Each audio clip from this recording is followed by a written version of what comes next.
দাদা ওই বেলিয়াতোড় হাই স্কুলের উল্টা রেখে আছে না সিমন ফুড প্লাজা, ওখানে ভারত বিরিয়ানি করে। আমি অনেকবার খেয়েছি। চলো আজ তোমাদের ওখানে খাওয়াবো। আমরা কিন্তু পয়সা দেবো না না আমি পয়সা দেবো। দেখা যাবে ঠিক আছে দেখা যাবে, চলো চলো খাইয়ে চলো।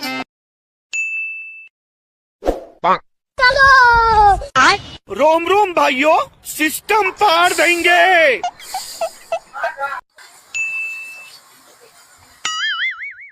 দারুণ বিরিয়ানি। কত বিল হলো? 200 টাকা মাত্র। 200? 200। আচ্ছা এই নাও 500। রে 500 টাকা খুচরো হবে নাকি? খুঁজে হবে না? না তাহলে অনলাইন করে যাও। না অনলাইন করলে ভালো হয়, আচ্ছা। সবদিকে ভালো, খুচরো ঝামেলা নাই এখন। অনলাইনে হচ্ছে না তো? তাহলে ফোন পে হচ্ছে না নম্বরে মোবাইল নাম্বারে? মোবাইল নাম্বার আচ্ছা আচ্ছা দেখছি। হ্যাঁ হয়ে গেছে, হয়ে গেছে। আমি দিয়ে দিচ্ছি, আমি দিয়ে দিচ্ছি। না না না হয়ে গেছে হয়ে গেছে হয়ে গেল। হ্যাঁ করতে করতে আমি দিয়ে দিতাম। হয়ে গেছে।